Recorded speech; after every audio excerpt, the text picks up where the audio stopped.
안녕하세요. 사연 읽어주는 남예입니다. 오늘도 와주셔서 감사합니다. 오늘의 여성 사연자분 사연은 제가 읽어드리도록 하겠습니다. 많은 청취 부탁드리며 오늘의 사연 시작하겠습니다. 남편이 죽은 지 10년, 한여름에도 옆이 오싹오싹 추워서 1년 내내 솜니부를 덮고 지내는 게 일상입니다. 참 이상하죠? 다정한 놈도 아니었고 저를 아끼고 사랑하고 애명글면 하던 놈도 아니었는데 사람이 든 자리는 티가 덜 나도 난 자리는 티가 난다더니 딱 그렇더라고요. 살아있을 때는 징글징글하게 속을 썩여서 귀신은 뭐하나 저 화상덩어리 잡아가지 않고 라며 속 썩인 게 하루 이틀이 아니었습니다. 그런데 그런 남편도 정작 병석에 누우니 그저 안쓰럽고 불쌍한 생명일 뿐 별 다를 것도 없더라고요. 남편은 5년을 병으로 앓다가 갔습니다. 그나마 착한 딸이 조석으로 저랑 남편을 들여다보고 주말에는 한 번씩 자기가 하루 종일 남편을 돌보기도 하면서 제 숨통을 틔워주었죠. 키울 때는 쌀쌀 맞고 말이 없어서 다정한 남편 복 없는 사람이라 딸 복도 없나 보다 하고 살았는데 그래도 속 깊고 경우 바른 아이로 커줘서 고맙다 싶었습니다. 시름시름 앓으며 야금야금 집 돈을 다 말려놓고 세상을 떠난 남편의 사구제 날 한 번도 그런 걸 물어보지 않던 딸이 저한테 질문을 하나 하더라고요. 엄마는 아빠랑 왜 결혼했어? 그냥 했지 뭐. 그런 말이 어딨어. 그냥 하는 게 뭐야? 그래도 사랑은 한 거지? 글쎄다. 사랑을 했나? 그냥 산 건가 모르겠다. 엄마는 그럼 첫사랑이 있어? 뭐 기억 뒤지면 있겠지. 그런데 하나도 생각이 안 나. 첫사랑이 뭐가 중하겠니? 지금 이 나이에. 엄마, 요즘 100세 인생이야. 엄마 이제 50 좀 넘었지? 잘 꾸미면 아직도 40대로 보여. 아빠 사구제 때 이런 얘기하는 거 좀 이상하긴 한데 얼추 3년상 치르고 나면 엄마도 연애해. 아니다. 요즘에는 3년씩 기다리지도 않더라. 그냥 만나고 싶은 사람 있으면 만나. 나 그렇게 꽉 막힌 딸내미 아니야. 대신 나 보여줘야 돼. 어디서 또 이상한 놈한테 걸려들어서 고달픈 노년 보낼 일 만들지 말고. 어이구, 별소리를 다 한다. 내가 지금 너한테 그런 잔소리 듣게 생겼니? 아우, 야, 지긋지긋해. 그리고 내가 이 나이에 남자를 왜 만나? 비실비실하게 늙어가면서 밥해줄 여자 어디 없나 두리번거리는 놈들 뿐일 텐데. 그런 놈 데려다가 내가 왜 다시 식모로 주저앉아? 난 싫어. 이제 나도 좀 자유롭게 살란다. 그것도 하던 사람이나 하는 거야.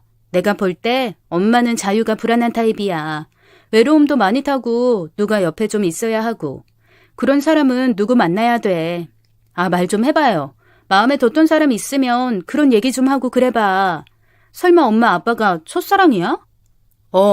어쩌다 보니 그렇게 됐으니까 쓸데없는 소리 그만하고 너도 그냥 오지 마.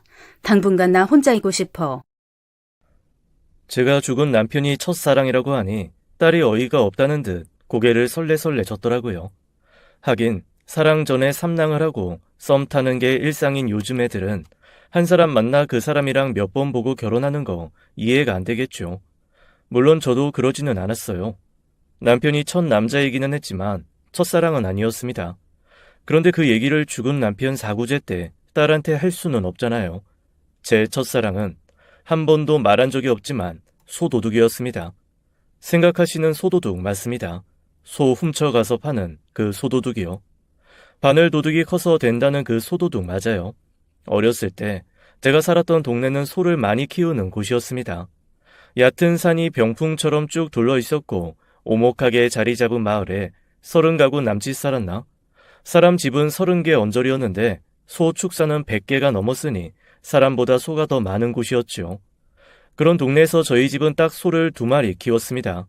다들 20마리, 100마리 키울 때 달랑 2마리인 그 소가 저희 부모님의 전부였죠. 현재를 책임지고 미래를 꿈꾸게 하는 유일한 생명이 그 소 2마리였어요. 당연히 저랑 오빠보다 소가 더 중요했습니다. 저나 오빠가 다치면 대충 된장 퍼다가 바르고 호박잎으로 싸매고 누워 끙끙 앓았지만 소가 아프면 비싼 왕진료 아까워 않고 1시간 거리 읍내에서 수의사 선생님을 모시고 왔거든요. 어린 마음에 그때는 참 소가 싫었습니다. 저놈의 소만 없으면 내가 더 예쁨 받지 않을까 하는 생각이었죠. 당연히 소를 보는 눈이 곱지 않았습니다. 어린 마음에도 엄마 아빠가 여물을 주라거나 소 축사에 가서 좀 둘러보고 오라고 하면 입이 대빨 나와서 툴툴거리며 다니곤 했어요. 그리고 혼자 중얼중얼 거리는 게 일이었죠. 축사는 무슨 축사? 딸랑 2마리 있는 게 무슨 축사야? 다른 집처럼 몇십 마리 있으면 내가 말도 안 해. 그런 반항은 나이가 들수록 점점 커졌습니다. 그래도 오빠는 맏아들이라고 저보다는 조금 엄마 아빠한테 나은 대우를 받았거든요. 하지만 저는 항상 우리 집에서는 소보다도 내가 못한 존재라는 생각에 늘 힘들고 괴로웠습니다. 그렇게 사춘기를 맞이한 어느 날, 그날도 역시나 비가 줄줄 오는데 구멍 뚫린 우산 하나를 엄마가 틱 던져주면서 이러시는 거예요. 가서 소들 비 안 맞게 문 좀 닫아주고 잔등에 이불이라도 좀 덮어주고 와라. 그런데 너무 싫은 거예요. 마침 싹 씻고 새 잠옷으로 꺼내서 갈아입고 뽀송뽀송한 기분으로 책 좀 보려고 했는데 갑자기 이 빗속에 나가서 소 잔등을 덮어주라고 하니까 정말 짜증이 나더라고요. 그래서 여느 날과 다름없이 엄마한테 짜증과 성질을 버럭버럭 냈습니다. 그랬더니 엄마가 글쎄 저한테 이렇게 말씀하시는 거예요. 아주 버르장머리가 없어도 이렇게 없을 수가 없네. 우리 집에서는 너보다 소가 중요해. 소 없으면 큰일 나. 소가 얼마나 귀한 줄도 모르고 당장 가서 하지 못해? 그런데 엄마도 화가 나서 훅 던지신 말이겠지만 저보다 소가 귀하다는 말이 너무 서럽더라고요. 그래서 결국 비 쫄딱 맞아가며 질질 울면서 축사에 다녀오는데 동네에서 말썽꾸러기라고 소문난 오빠 하나가 저를 보고 말을 거는 겁니다. 왜 울고 있어? 사실 그때는 그 오빠를 보고 싶지도 않았어요. 동네에서 제일 잘 사는 집 오빠였는데 워낙 말썽을 많이 피운다고 해서 그 오빠랑 엮이면 늘 혼나는 일이 생기거나 어른들한테 걱정 듣는 일이 생긴다는 소문이 자자한 오빠였거든요. 그래서 저도 모르게 2걸음 정도 물러서서 그냥 도리질만 했습니다. 저보다 한 5살 많은 오빠였나? 그 오빠가 그런 저를 보고 씩 웃더니 이러는 겁니다. 너 소 싫지? 저도 모르게 고개를 끄덕였죠. 소 때문에 힘든 일 없게 해줄까? 갑자기 귀가 번쩍 뜨였습니다. 저도 모르게 눈을 크게 뜨며 고개를 들고 그 오빠를 빤히 바라봤어요. 그랬더니 오빠가 씩 웃으면서 그러더라고요. 앞으로 무슨 일이 벌어지건 절대 놀라지 마. 그리고 그건 다 널 위한 일이야. 내가 너만 위해서 재미있는 일 한번 벌려볼게. 그리고 빗속으로 휙 사라지는데 그때 제 머릿속에 든 생각은 2개였습니다. 설마 저 오빠랑 엮여서 뭔가 큰일에 생기는 건 아니겠지라는 걱정과 한편으로는 너만을 위한 일이라는 그 말이 제 귓속을 계속 맴맴 돌더라고요. 한 번도 저만을 위해서 뭔가 해주겠다고 말이라도 한 사람이 없었거든요. 점점 저 오빠랑 엮여서 뭔가 잘못되는 일이 생기면 어떡하나 하는 걱정은 뒷전이 되고 저만을 위해서 뭔가 해주겠다는 말만 머릿속에 맴돌면서 저는 울면서 나갔던 집을 웃으면서 들어오게 되었습니다. 그리고 그날은 별일 없이 넘어갔어요. 하지만 그 다음 날 정말 난리가 났습니다. 저희 집 축사 문이 활짝 열린 채 소들이 사라지고 없는 거예요. 그리고 그 자리에는 대신 온갖 금부치들이 주머니에 쌓여서 딱 놓여 있었습니다. 솥값 대신이라는 쪽지와 함께요. 엄마 아빠는 대체 이게 무슨 일이냐며 펄펄 뛰고 온대사방 그 금부치를 들고 다니면서 주인을 수소문했습니다. 그런데 놀랍게도 그 금부치의 주인은 나타나지 않았어요. 귀신이 곡할 노릇이었죠. 솥값의 3배는 되는 금부치가 외양간에 놓여있고 소들이 사라지고 없었으니까요. 그런데 소가 사라진 후 엄마 아빠가 그러시더라고요. 안 그래도 저 키우면서 힘들었는데 이제 소 키우지 말고 우리도 이렇게 돈이 생겼으니 다른 일 한번 해보자고 말이에요. 그리고는 2분이서 무슨 추진력에 그런 결정을 하셨는지 읍내에 아주 작은 가게 자리를 하나 얻으셨습니다. 그리고 거기에서 지금의 슈퍼처럼 이런저런 필요한 물건들을 갖다가 파는 장사를 하기 시작하셨어요. 정말 어이없게도 하루아침에 저는 달랑 소 2마리 있는 집 딸에서 읍내 전빵딸이 되었습니다. 길을 오가면서 그 오빠를 만날 때마다 이게 어떻게 된 일이냐고 정말 오빠가 한 거냐고 물어보고 싶었지만 한두 번 정도 마주친 오빠는 저를 보면 늘 입술에 손가락을 하나 대고 쉿하는 포즈를 취하며 아무 말도 하지 말라는 듯 굴더라고요. 그렇게 어영부영 1년 정도 시간이 지난 후 그 오빠는 이사를 가고 말았습니다. 결국 제 소를 없애준 사람이 정말로 그 오빠인지 그리고 대체 그 금부치의 정체는 무엇인지 저는 알지 못한 채 그렇게 소가 사라진 사건은 끝이 나고 말았어요. 하지만 그 사건은 그걸로 끝이 아니었죠. 제가 짝사랑에 빠지고 말았거든요. 한 번도 너만을 위해서 뭔가 해주겠다는 얘기를 들어본 적이 없는데 그 얘기를 해준 오빠 때문에 짝사랑에 빠지고 만 겁니다. 어떻게 하든 오빠를 한 번 더 보려고 그 학교 근처에서 왔다 갔다 해보기도 하고 그 집 앞을 어슬렁거려 보기도 했습니다. 하지만 희한하게 그날 이후로 그 오빠는 동네에 잘 나타나지 않더라고요.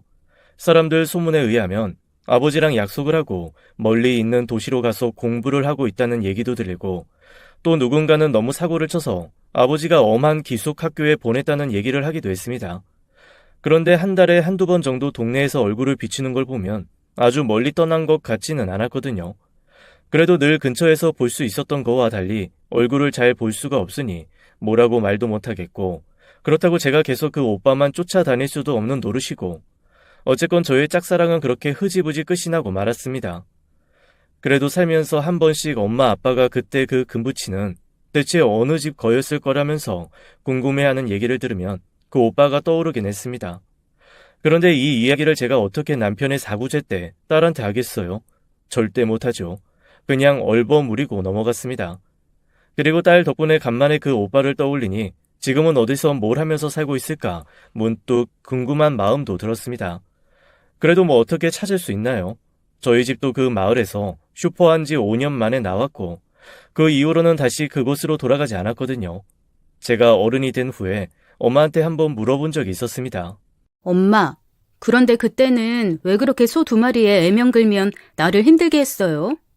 아이고, 너만 힘들었냐? 나도 힘들었다. 나라고 뭐 소가 좋아서 키웠는 줄 아니? 그거밖에 먹고 살 게 없었으니까 키웠지. 그래도 어떻게 그 소가 없어지고 금부치가 생겨가지고 그걸로 가게 자리 하나 얻어서 가게 할 수 있었으니 망정이지. 안 그랬으면 여적지 그 소 2마리 애명 걸면 끌어안고 어떡하든 새끼 불려서 키워가지고 먹고 살려고 아마 애쓰고 있었을 거야. 처음에는 도둑놈인 줄 알고 아주 그냥 응? 잡히면 가만 안 둔다 했는데 지나고 보니까 귀인이었어, 귀인. 그 말을 끝으로 저희 집에서 있었던 소도둑 사건은 그냥 모두 끝이 나고 말았습니다.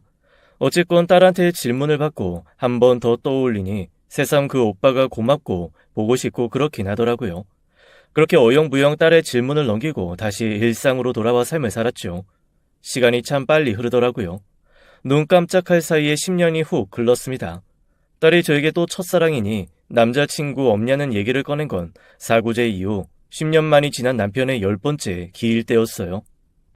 평생 엄마 아빠한테 관심도 없더니 갑자기 왜 그런 건 물어보고 그래? 그랬더니 딸이 머뭇머뭇하면서 글쎄 이런 말을 하는 겁니다. 엄마, 사실 나 결혼 전제로 되게 오랫동안 연애한 사람이 있는데 집에 보여주면 당장 결혼해라 어째라 얘기 나올까봐 그냥 이때까지 모르는 척 연애했거든. 그런데 아빠 돌아가시고 나니까 그래도 아빠 살아생전에 한번 보여드릴 거라는 후회도 되고 이런 생각 든 김에 엄마한테도 인사시켜야 되나 싶은 생각도 들고 그냥 좀 복잡해서. 아니 그런 사람 있으면 진작에 데리고 와서 인사 한번 하게 하지. 너는 왜 그런 걸 그렇게 숨기고 있니? 아우 애가 아무리 무뚝뚝하다고 하더라도 다른 집 딸들은 남자친구 생기면 이랬다느니 저랬다느니 엄마한테 오만 얘기 다 한다는데 넌 어떻게 그렇게 한 번을 얘기를 안 하니? 아이고 한번 데리고 와. 그래도 얼굴은 한번 보게. 알았어? 그나저나 뭐 하는 사람인데? 그냥 일반 회사원. 속은 깊지만 무뚝뚝한 녀석이라 더 물어봐봐야 나올 대답이 없을 건 불보듯 뻔했습니다. 그래도 엄마 마음이 어디 그렇나요? 어떤 놈인지 애 고생은 안 시킬 것 같은지 궁금한 게 100만 가지는 되더라고요. 제가 하도 캐물으니 딸은 귀찮아하면서도 성실히 대답해 주었습니다. 우선 시어머니가 안 계시다는 게 한편으로는 안심이 되면서도 또 한편으로는 좀 불안했습니다. 사람이 참 가벼운 게 시어머니가 있으면 시집살이 시킬까봐 불안하고 또 안 계시다 하니 홀로 남은 시아버지 뒤치다거리 하게 될까봐 그게 또 싫더라고요. 그런데 딸이 그런 제 걱정을 읽기라도 한 듯 이러는 겁니다. 시아버지 사업으로 바빠. 50년 넘은 형제 같은 지인이랑 동업하시는데 실상 대부분 회사 운영권은 그 친구분이 가지고 계시고 시아버지는 안정적으로 월급 받으면서 경영만 대신하신 것 같더라고.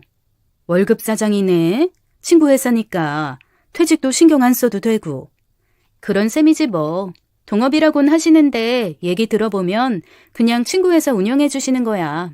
실권은 친구분한테 있고. 차라리 낫지 뭐. 금전관계도 깔끔하시고. 아, 그런데 우리 결혼할 때 집에는 그분이 돈 보태신대. 아니, 왜? 생판 남한테. 아무리 친한 친구 아들이라도 축의금을 많이 하는 것도 아니고 집에 돈까지 보태?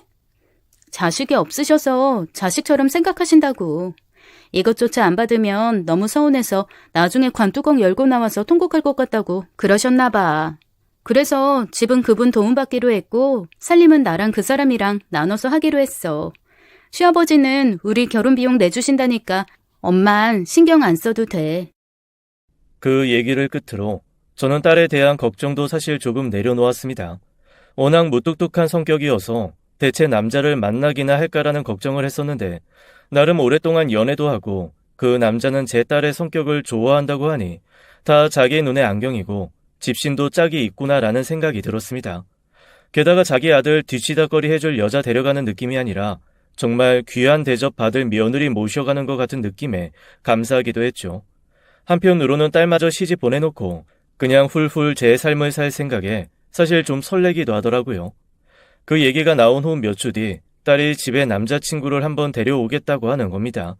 그러면서 남자친구 보리굴비 좋아하니까 쓸데없이 이것저것 음식하지 말고 집 근처에 있는 보리굴비집에서 만나고 집으로 와서 차나 한잔 하자고 하더라고요. 그렇게 해서 근처 보리굴비집에서 딸의 남자친구를 처음 만났습니다. 딸의 남자친구는 헐친하게 잘생긴 녀석이더라고요. 그런데 어딘지 모르게 익숙한 느낌이었습니다. 세상 젊은 청춘을 봐서 그런가요? 아기자기한 젊은 커플을 보고 있으려니 저의 젊은 시절도 떠오르고 참 저 때가 예쁠 때다 싶은 생각에 마음이 몽글몽글해져 왔습니다. 제가 밥도 먹지 않고 계속 제 딸 커플을 바라보고 있으니 딸이 피식 웃으면서 저한테 그러더라고요. 엄마, 지금 표정 엄청 웃겨요. 진짜로 무슨 대자연의 어머니 같은 자애로운 얼굴로 보고 있네. 아우, 예뻐서. 얘, 내가 이 나이 되고 나니까 왜 어른들이 젊으면 생긴 거에 상관없이 다 예쁘다고 했는지 알 것 같다. 어쩜 너희 그렇게 서로 굴비살 발라주고 있는 게 이렇게 예쁘니? 감사합니다. 예쁘게 봐주셔서 너무 감사해요. 저는 사실 만난 지 꽤 오래되었는데 제가 먼저 인사드리고 했어야 하는데 저희 집부터 먼저 드나들게 해서 되게 마음에 걸리고 죄송했거든요. 그거야 내 딸이 잘못한 거고. 여튼 아유 내가 고마워요. 저 무뚝뚝해가지고 저거 어디 사랑이나 받을까 했는데 그래도 좋게 봐주고 예쁘게 봐주고 정말 고마워요. 아닙니다. 그리고 그렇게 많이 무뚝뚝하지 않아요. 막 남들처럼 혀 짧은 소리로 애교를 안 부려서 그렇지 엄청 속도 깊고 저희 아버지도 되게 좋아하세요. 다행이야. 사랑받고 살아서 너무 다행이지 뭐. 네, 저희는 서로 감사하면서 만나고 있어요. 앞으로도 감사하면서 잘 살아볼게요. 그래주면 고맙고 너무 감사하지. 그렇게 딸, 그리고 예비 사이를 만나고 나니 어쩐지 마음이 좀 이상하더라고요. 남편도 이 광경을 봤으면 참 좋아했겠다 싶고 한편으로는 저렇게 예쁜 시절과 청춘으로 다시 돌아가고 싶다라는 생각도 들고 하여간에 여러 가지 생각이 복잡하게 휘돌았습니다.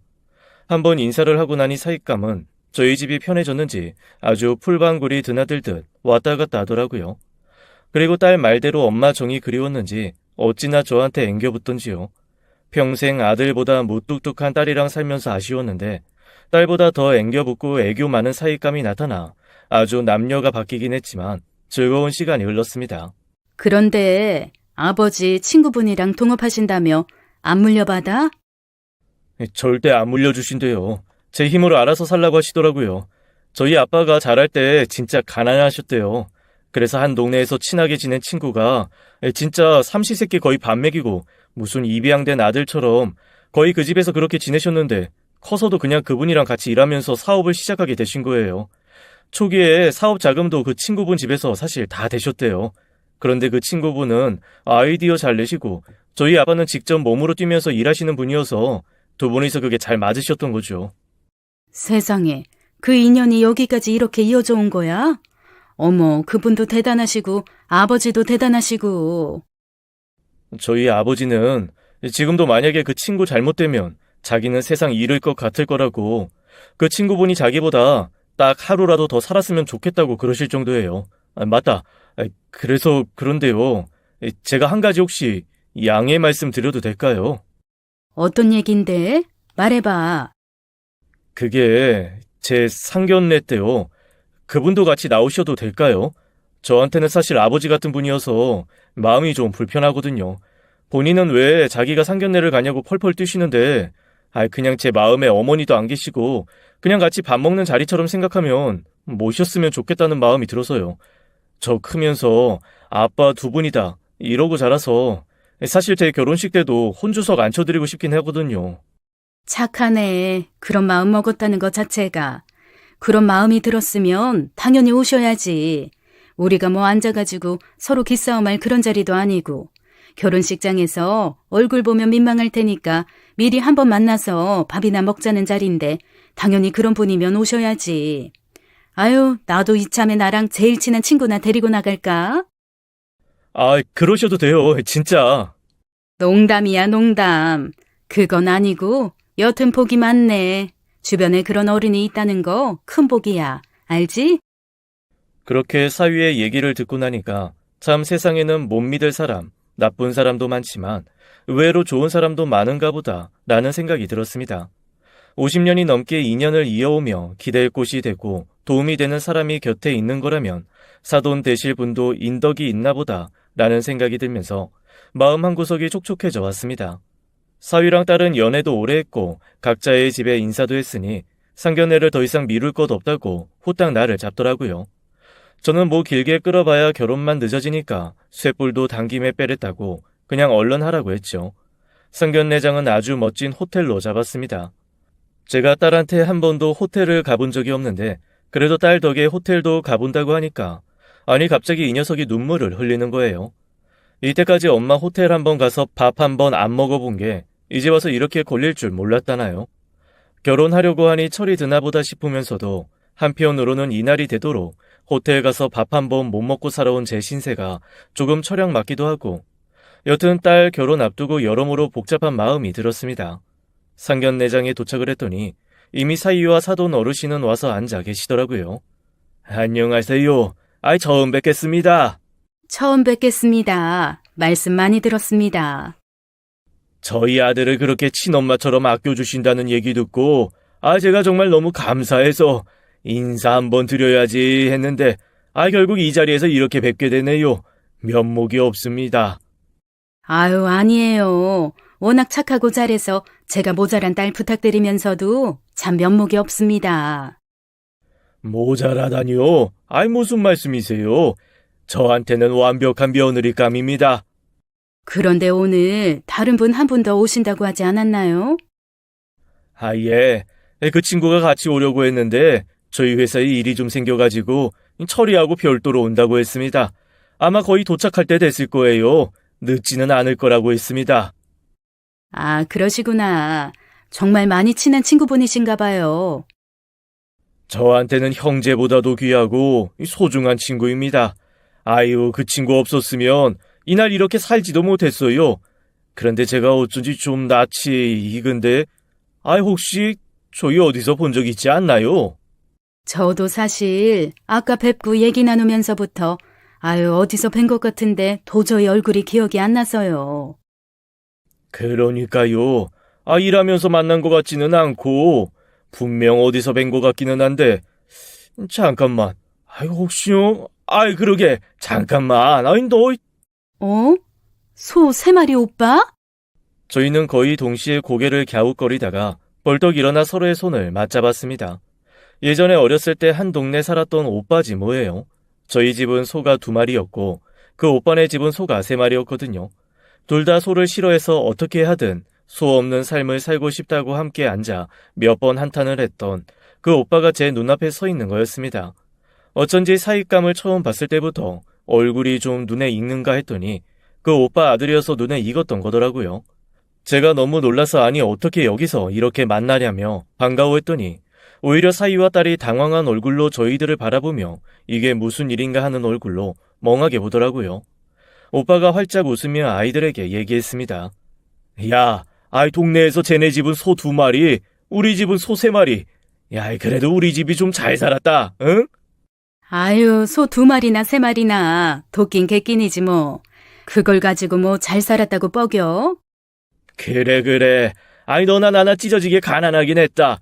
그나저나 내가 여기서 너를 이렇게 볼 줄 몰랐다. 아이 그래도 살았네, 응? 그러게, 얼추절추 살았네 살았어. 그나저나 오빠도 참 소 3마리 다 파묻어버리고 도망갈 거라고 하던 사람이 번듯한 사업가 돼서 이러고 나타나고. 너는 어떻게 살았어? 아이고 새삼, 정말 반갑다. 반갑네 정말. 진짜 그러게 말이야. 사람 인연이라는 게 참 무서워. 어떻게 여기서 이렇게 만나? 그러게 말이다. 아이 너 그러면 걔도 기억하겠네. 누구? 누구 말하는 거야? 기억 안 나? 아이 꼴통 같았던 내 친구 놈. 맨날 나랑 다니면서 사고 치던 그 놈. 누구지? 아우, 나 왜 기억이 안 나지? 그때였습니다. 멀리서 허겁지겁 뛰어오는 발소리가 들리더니 호텔 식당 룸 문이 벌컥 열리면서 한 남자가 급하게 뛰어들어오더라고요. 아이고 죄송합니다. 아이고 이거 상견례 자리에 넣고 이런 실례가 없습니다. 끝없이 사과하며 뛰어들어온 사람 얼굴을 보고 저는 그 자리에서 너무 놀라 꼭 얼어붙고 말았습니다. 저만을 위해서 일을 벌여주겠다고 했던 그 사람, 저희 집에 소 2마리를 없애준 게 분명한 그 사람이었어요. 평생을 두고 대체 어디서 뭘 하며 살고 있을까 저는 너무나 궁금하게 만들었던 그 사람이 조금도 늙지 않은 모습으로 정말 그대로 어른이 된 듯한 얼굴로 제 앞에 나타났더라고요. 제가 너무 놀라 두 손으로 입을 가리고 눈만 크게 뜬 채 눈을 껌뻑껌뻑하며 서 있었습니다. 그러자 처음에는 이게 무슨 일인지 싶어 두리번거리던 그 오빠가 저를 보고 정말 환하게 웃으면서 이렇게 말하더라고요. 아이 소 2마리, 너 맞지? 아니 그런데 소 2마리 얘기를 듣는데 갑자기 왜 이렇게 눈물이 나는 걸까요? 정말 첫사랑을 만났다는 것도 만난 거지만 그 오빠로 인해 변한 지난 세월들, 그 모든 것들이 감사하고 좋아서 눈물이 펑펑 쏟아졌습니다. 제가 그렇게 펑펑 우니까 딸과 사이도 당황하고 사돈 될 분도 좀 당황하신 모양이더라고요. 오빠는 제 중학교 시절 저한테 그랬던 것처럼 저를 토닥토닥 해주었습니다. 그날의 상견례는 아이들은 한마디 입도 떼지 못하고 멀뚱멀뚱 병풍처럼 앉아있고 저희 셋이서 야, 너, 쟤, 오빠 정말 중고등학교 때로 돌아간 듯 시끌벅적했습니다. 동창회도 아니고 동네 모임도 아닌 희한한 모임이 됐죠. 결국 식사가 끝난 후에도 하도 오랫동안 남아있어서 서빙하는 사람이 조용히 다가와 브레이크 타임이 됐으니 이제 자리를 좀 비워주셔야 될 것 같다고 요청할 때까지 그 안에서 신나게 떠들었다니까요. 얼마나 떠들었는지 먹은 게 다 소화가 돼버려서 상견례 끝나고 나온 후 저희 셋은 아이들에게 이렇게 얘기했습니다. 우리는 근처에서 뭐 좀 더 먹고 가야 될 것 같으니까 너희는 먼저 들어가라. 네? 아니 3분이서 뭔가 드시고 오신다고요? 우리는 배가 너무 고파. 먹은 게 없어. 너희 먼저 가. 그리고 엄마는 택시 태워 무사히 보낼 테니 너무 걱정 말고. 아, 네, 알겠습니다. 그렇게 어이없는 얼굴로 아이들이 사라진 후 저희는 그날 새벽까지 근처 부침개집에 가서 주거니 받거니 술도 한잔 해가며 그렇게 과거 얘기를 했습니다. 제가 평생 궁금했던 거를 처음으로 그 오빠에게 물어봤어요. 오빠, 그때 그 금붙이는 뭐고 손은 대체 어떻게 한 거예요? 그랬더니 그 오빠가 씩 웃으면서 이렇게 얘기하더라고요. 야, 나도 그때 그거 내 인생이랑 바꾼 거야. 진짜 사춘기가 무슨 의리의 사나이로 와가지고 아이고. 인생이랑 바꿨다니 그게 무슨 말씀이세요? 그리고 의리의 사나이요? 아유 내가 미쳤지. 차라리 건물을 하나 사달라고 하거나 땅을 달라고 하지. 무슨 정의감에 저 2애를 내가 소에게서 구출하고야 말겠다. 이런 생각을 한 거지. 내가 무슨 슈퍼맨도 아니고 세계 평화를 위해 희생하는 것도 아니고 소 5마리랑 인생을 바꿨다니까. 그 소 없애주면 내가 공부하겠다고 하니까 우리 아버지가 싹 끌고 오신 거지. 그러면 정말 오빠가 소를 없앤 거네요? 저는 물어보고 싶었는데 그때마다 조용히 하라고 말하지 말라고 하셔서. 아빠가 절대 말하지 말라고 하시더라고. 소 5마리 끌어다가 우리 축사에 그냥 밀어놓고 각 집에 폐물주머니 던지고 왔다고. 우리는 그냥 모르는 일이라고. 다음 장날에 그 소들 다 멀리 갖다 팔기 전까지 걔네 우리 축사에서 아주 잘 살다 갔어. 그래서 기숙학교 들어가서 정말 공부하느라고 죽을 뻔했다 야. 너무 힘들었어. 그러자 옆에서 낄낄거리며 사돈될 오빠가 그러더라고요. 자기도 이 얘기 군대 다 다녀오고 사회생활하다가 첫사랑 오빠 아버지 장례식장에서 들었다나요. 아버지 돌아가시기 전까지 입국 담은 첫사랑 오빠도 대단하더라고요. 그러면서 사돈 오빠가 저한테 과거 일 중 하나를 또 물어봤습니다. 사실 제가 집이 너무 가난해서 수학여행을 한 번도 못 가는 게 너무 속상하고 힘들었거든요. 당시만 해도 핸드폰이 있나 뭐가 있나, 수학여행이나 소풍 가서 친구와 깊이 있게 친해지지 않으면 다녀온 이후 왕따 확정인 그런 시대였으니까요.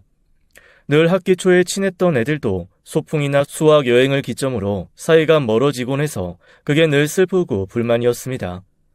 수학여행 비용 없어서 못 간다고 했지. 비용 안 내도 되니까 참석해.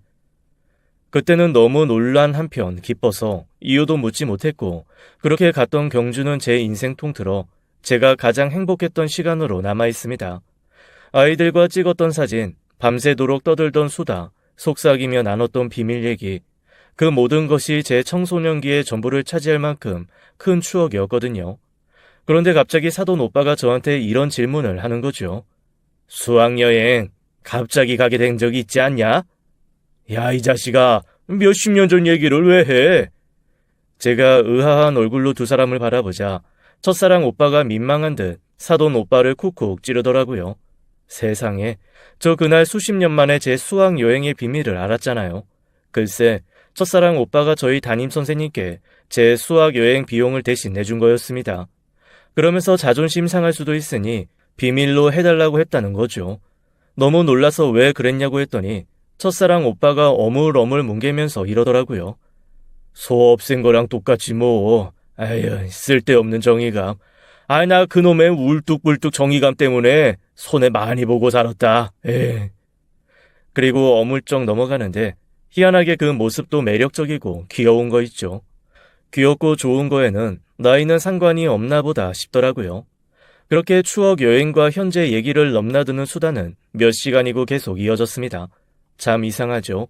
어렸을 때 만나서 지냈던 사람들은 다 커서 만나도 나이가 몇이 되었던 간에 그냥 그 시절로 돌아가더라고요. 저희는 머리가 허옇게 변해서 다시 만났지만 얘기를 하다 보니 누가 먼저랄 것도 없이 다 그 시절 갈래머리 여중생과 까까머리 남고생으로 돌아가 버렸습니다. 그렇게 만나고 헤어지는 길 제 첫사랑 오빠가 저한테 이렇게 얘기하더라고요. 그런데 너는 어떻게 그 이후로 나를 한 번도 안 찾았냐? 무슨 소리야. 나 나름대로 찾았어. 그런데 오빠가 내 눈에 안 띄었던 거지. 그래? 하긴 이렇게라도 만났으니까 그럼 된 건가? 뭐가 돼? 야, 넌 아까 내가 한 말 뭐로 들었냐? 내가 널 위해서 그 소 2마리 없애려고 내 인생을 걸었다고 했잖아. 그리고 학생이 돈이 어딨냐? 그런데 쌈짓돈, 용돈 모아서 수학여행 비용도 내주고, 남자가 자기 인생을 걸고 뭔가를 했을 때는 다 마음이 있어서 그런 거 아니겠냐? 네가 내 첫사랑이었다고 임마. 그렇게 말하면서 오빠는 제 이마를 손끝으로 콩 한 대 치고 사라졌습니다. 그러자 제 사돈이 될 사람 이웃집 오빠가 씩 웃으면서 그러시더라고요. 맞아. 제 첫사랑 너희야 사돈. 지 마누라 아버지 때문에 어쩔 수 없이 결혼하고도 술만 먹으면 계속 얘기했었어. 걔는 지금 어디서 뭐하고 있을까? 잘 살고 있을까? 이러면서 아주 몇 년을 우리 사돈 얘기를 하고 또 하고. 에휴, 어떻게 지금이라도 잘해봐. 오빠, 아니 사돈. 무슨 그런 망측한 소리를. 뭐가 망측해. 너도 싱글이고 쟤도 싱글이고 서로 싫은 거 아니면 좋은 마음으로 만날 수 있는 거지. 에이, 나이 들더니 아주 마음과 생각이 굳었구만. 응? 아이고, 애들 결혼 앞두고 이상한 소리 진짜. 남들이 들으면 욕해요. 말은 그렇게 하고 돌아섰지만 가슴이 너무 뛰더라고요. 대체 내 심장이 이렇게까지 존재감을 확실하게 보여준 적이 있었던가 싶을 정도로 쿵쿵 뛰었습니다. 혹시 부정맥이 생긴 건 아닌지 걱정이 될 정도였어요. 그리고 그날 이후 첫사랑 오빠의 구애는 아주 적극적으로 진행됐습니다. 하루는 새벽같이 차를 몰고 와서 자고 있는 저를 전화로 계속 깨우는 거예요. 아직 하늘도 캄캄하고 어두운데 당장 나오라고 성화를 하는 거 있죠. 정말 위아래 옷만 껴입고 구르듯 내려갔습니다. 아니 그런데 세상에 연예인들이나 타는 것 같은 뚜껑 열리는 차를 떡하니 대놓고 빨간 장미 두 송이 딱 들고 차 앞에 서 있는 거 있죠. 제가 얼떨떨해하니까 장미를 한 송이씩 차례대로 제 손에 쥐어주면서 이러는 겁니다. 한 송이는 현재, 다른 한 송이는 미래. 우리한테 과거는 이제 없어. 이 현재랑 미래만 보고 달리자고. 그리고는 정말 어둠 속을 가르고 달려 해가 싹 떠오르는 동해를 데리고 가더라고요. 얼마나 준비도 야무지게 했는지 제가 아침에는 속쓰려 커피 못 먹는다는 말 기억하고 따뜻한 보리차에 떡까지 구워서 가지고 왔더라고요. 출출함도 채우고 속도 또 뜨셔진 상태에서 장미 두 송이 손에 들고 그보다 더 붉은 해를 보는데 정말 태어나서 그때만큼 가슴이 콩닥콩닥 뛰었던 적이 있으려나요? 한 번도 태양을 본 적이 없는 사람인 것처럼 멍하게 둥근 해만 보고 있자니 첫사랑 그 사람이 제 손을 지그시 잡더라고요. 그리고 저도 그 손을 뿌리치지 못했습니다. 해를 다 보고 그 사람이 저를 데리고 간 곳은 대관령에 있는 한우 목장이었어요. 어이구, 소 지긋지긋하다니까 여길 데려와? 그래서 데려왔지. 아이 지긋지긋한 거 먹어 치우려고. 내가 앞으로 사는 동안 아주 물리고 지겹고 입에서 노린내 날 때까지 한우 먹게 줄게. 원래 지겹고 싫은 건 먹어 치워 없애는 게 제일 빠른 법이야. 그러면서 한 장 한 장 정성스레 고기를 구워주는데 참 이상하죠. 사실 그전에도 이 오빠가 나이에 어울리지 않게 각종 이벤트를 벌이고 구애를 했었거든요. 꽃다발도 몇 번 받았고 어디 레스토랑에서 음악 연주하는 것도 해줘서 받아봤습니다. 그런데 그때마다 그게 그냥 나이 들어 벌어지는 해프닝 같고 두근거리기는 하지만 지속되지는 않는 그런 느낌이었습니다. 언제고 끝날 불장난 같은 느낌이었다고 할까요? 그리고 워낙 오빠가 짐지한보다는 장난기가 많다 보니 이게 정말 좋아서 이러는 건지 아니면 자기도 즐기자고 그냥 하는 건지 확신이 안 서더라고요. 그런데 아주 얇디 얇은 차돌박이를 한 장 한 장 정성껏 구워서 딱 적당할 때 소스 꼭 찍어 제 접시에 올려 놓아주는 그 손길을 보고 있자니 마음이 달라지기 시작했습니다. 이건 정말이구나. 이 얇은 고기를 한 장 한 장 타지 않게 구워주는 정성과 마음이라면 나 이 사람 믿어도 되겠구나 하는 생각이 거기서 드는 겁니다. 정말 어이없게도 세상 제일 지겨운 소를 먹다가 제 마음에 확신이 들어온 거죠. 참, 저랑 이 사람은 소 아니면 어떻게 안 되는 인연인가 봐요. 그래서 그날 고깃집에서 차돌박이 먹다가 제가 그냥 이렇게 말해버렸습니다. 나 소는 싫은데 오빠는 좋아하네. 아무래도 그런 것 같네. 그러자 그 오빠가 씩 웃더라고요. 어쩜 어릴 때 그 모습이 그대로 나올까요? 장난 가득한 잘생긴 미소가 그대로 정말 하나도 변한 거 없이 얼굴에 번지는 걸 보며 가슴이 뛰었습니다. 오빠는 고기 굽던 집게를 내려놓고 이렇게 말했습니다. 우리가 이 나이에 밀고 당기고 가릴 게 뭐가 있냐? 서로 좋으면 좋은 거지. 그냥 이제 좀 서로 솔직해지자. 이렇게 시간 낭비하는 것도 아까워. 우리 나이 말이야. 오늘 죽어도 안 이상하고 내일 죽어도 안 억울할 그럴 나이야. 이러지 말고 우리 그냥 네 딸 결혼할 때 합동 결혼식이나 할까? 오빠, 무슨 소리예요? 쓸데없는 소리 하지 말아요. 아이고, 내가 입방정이었지. 아니, 어째 사람이 중간이 없어? 아우, 진짜. 에이, 튕기지 말고 제대로 연애 한번 해보자고. 너도 말년에 좀 편하게 살아봐. 나 돈 많다. 내 돈 써줄 여자가 너무 필요해. 나 자식도 없잖냐. 있잖아. 결혼식 당장 하는 게 싫으면 이러지 말고 네 딸 결혼식에 나 혼주석에 앉혀주라. 응? 내가 아빠 할게. 얼마나 좋아. 정말 오빠는 나이만 들었지 유들유들하고 밉지 않은 말투와 성격은 여전하더라고요. 저도 제 마음을 깨달은 마당에 더 이상 숨기고 피할 이유가 없었습니다. 본격적인 연애가 시작된 거죠. 딸은 그날부터 저를 엄청 놀리기 시작했어요. 자기 상견례 자리에서 눈 맞아서 연애 시작한 엄마, 세상 천지에 저밖에 없을 거라며 진짜 놀려대는데 딸 보기도 민망하고 정말 창피해서 몸둘 바를 모르겠더라고요. 그런데 참 그 와중에도 오빠 전화가 오면 그렇게 좋더라고요. 오빠는 다정하고 섬세했습니다. 그리고 지난 세월 정말 열심히 살았더라고요. 다른 건 모르겠고 네가 항상 불만 가득한 얼굴을 하던 축사를 가면서도 그래도 축사 가면 늘 소들을 엄청 성심성의껏 살피더라고. 그 모습이 언젠가부터 계속 마음에 남고 저 아이 참 좋은 아이구나 라는 생각을 했어. 그래서 어린 마음에도 아마 도와주고 싶었던 모양이다. 지금도 얘기하자면 좋아하는 마음도 있었지.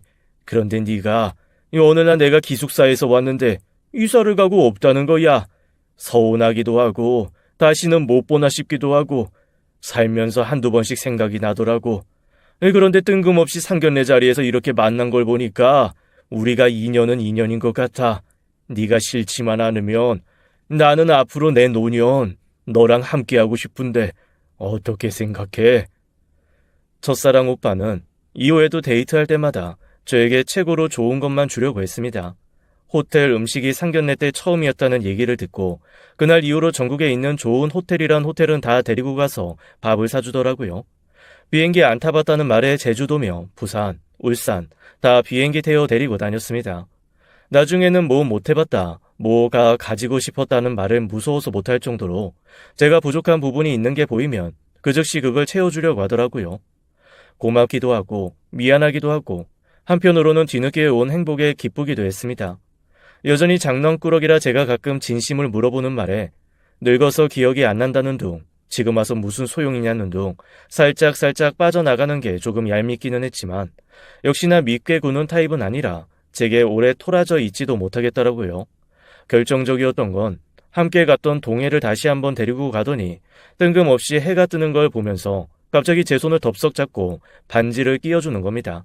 다들 다이아몬드 박힌 반지를 한다던데 오빠가 제 손에 끼워준 건 태양을 꼭 닮은 빨갛고 동그란 보석이었어요. 그리고 평소 장난 가득한 모습을 싹 지운 채 오래전부터 좋아한 거 맞다고 앞으로 함께하고 싶다고 진지하게 프로포즈를 하더라고요.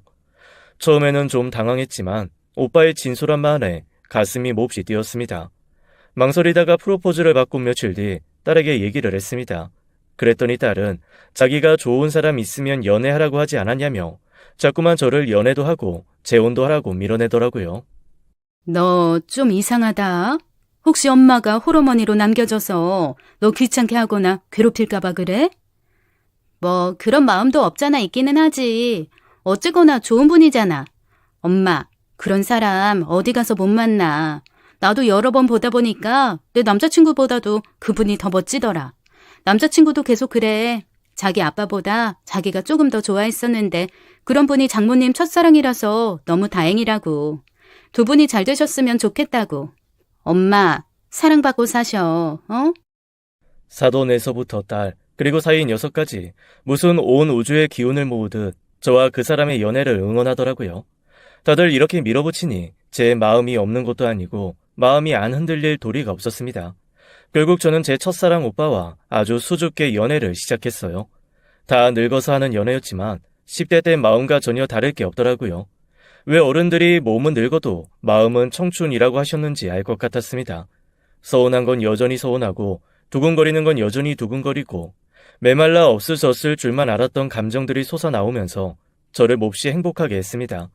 결국 제 딸의 결혼식은 그 사람이 제 옆에 앉아 있는 걸로 치러졌습니다. 딸은 자기가 먼저 같이 입장해달라고 제 첫사랑에게 얘기를 하더라고요. 그 얘기를 듣고 혼자 감격했는지 눈물을 뚝뚝 흘리며 이렇게 일찍 자기를 엄마의 파트너로 받아줘서 고맙다고 첫사랑 오빠가 두 손을 붙들고 딸을 한참 바라보더라고요. 그렇게 딸은 제 남자친구 손을 잡고 입장했습니다. 결혼 전에 정말 웃긴 일이 있었어요. 결혼 보름 전이었나? 뜬금없이 갑자기 상견례를 다시 해야 된다고 고집을 부리는 겁니다. 처음 상견례 때 자리 잘못 잡아서 남자 쪽에 자기가 섰다며 제대로 된 위치를 잡고 상견례를 해야겠다나요? 아이고, 네 편 내 편이 어딨어. 그리고 제대로 된 쪽이 뭐야 대체? 다르지. 그때는 내가 조카 같고 아들 같은 놈 쪽에 서서 이 제대로 된 여자가 며느리로 들어오나 안 들어오나 째려보려고 나간 거였고 입장이 바뀌었잖아. 입장이 이 내 딸 고생 안 시키는 놈인가 이 도끼는 두고 보고 한마디 엄하게 해줘야 하는데 지금 아니면 안 돼. 날 잡아 상견례. 지난번 거는 무효야. 다시 해. 결국 고집을 부리고 벅벅 우겨서 굳이 상견례라는 이름을 안 붙여도 될 것 같은 식사 자리를 한 번 더 마련했습니다. 멋진 호텔로 예약을 하고 상견례 한다고 옷도 새 옷 사서 입고 저도 한 벌 사주더라고요. 이게 대체 뭔 쇼인가 싶기도 했지만 그렇게까지 우기는 데는 이유가 있겠거니 그냥 하자는 대로 했습니다. 그런데 세상에 사돈과 사위, 저와 딸은 장난스럽게 임했는데 그 사람은 정말 너무나 진지한 자리였더라고요. 처음부터 근엄하게 앉아서 무게를 잡더니 글쎄 밥 다 먹고 사위한테 엄청 엄한 목소리와 얼굴로 이러는 겁니다. 나 지금은 아니 장인어른 될 사람 입장에서 말하는 거다. 웃지 말고 진지하게 잘 들어. 있지 않냐? 네가 사랑하는 그 여자, 내가 몹시 사랑하는 여자 딸이야. 그러면 내 딸이기도 해. 만약 내 딸이 너 때문에 혹은 네 놈 아빠 때문에 운다. 그러면 나의 숨겨졌던 성질을 고스란히 보게 될 거야. 전쟁이야. 그런데 내 딸이 네 좋은 모습만 보고 행복해야 한다. 그러면 너는 지금까지 알았던 돈 잘 쓰고 잘 웃고 유머러스한 삼촌 그 모습만 평생 보고 기억하게 될 거야. 그러니까 알아서 잘해. 나 눈치 빠른 거 알지? 지켜보고 있다. 아주 이상한 짓거리만 해봐. 아주 풍비박산 제대로 얻어맞게 해준다 내가. 그 말을 듣고 사위는 물론이고 사돈도 너무나 어이가 없었는지 입을 떡 벌리고 아무 말도 한동안 못하더라고요. 와, 이 자식 50몇 년 우정 이 여자 앞에서 다 소용없다 소용없어. 와, 삼촌 진짜 아버님 정말 너무하십니다. 제가 지금까지 어떻게 했는데 어버이날 카네이션도 저희 아빠보다 2배는 큰 걸로 해드리고 그랬는데 이렇게 확 태도를 바꿔버리시네요. 와. 사위 녀석도 서운하다고 할 정도로 아주 근엄하게 그 사람은 정말 제 딸의 친아빠라도 되는 듯이 두 사람에게 엄포를 놓았습니다. 다행히 진심을 알기 때문에 다들 해프닝으로 끝나긴 했지만 그래도 제 입장에서는 그런 자리를 표면적으로나마 마련해서 그렇게 한번 아빠 노릇 해준 게 고맙고 감사하더라고요. 그렇게 저는 제 딸의 상견례장에서 우연히 첫사랑을 만나고 뒤늦게 아주 꿈같은 알콩달콩한 연애를 시작했습니다. 딸이 신혼여행에서 돌아오면 슬슬 저희 결혼도 준비하려고 해요. 엄청 성대하게 하자는 오빠를 말리는 것이 아주 조금 힘들기는 하지만 성대하게 하건 그렇지 않건 저희가 함께 할 수 있다는 것만으로도 저는 참 행복합니다. 뒤늦게 이렇게 행복한 시간이 올 줄 정말 몰랐어요. 이래서 사람은 살아봐야 끝이 난다고 하는 건가 봐요. 지금까지 사연 읽어주는 남녀였습니다. 끝까지 함께 해주신 여러분 감사드리며 저희는 다음 사연으로 돌아올게요. 감사합니다.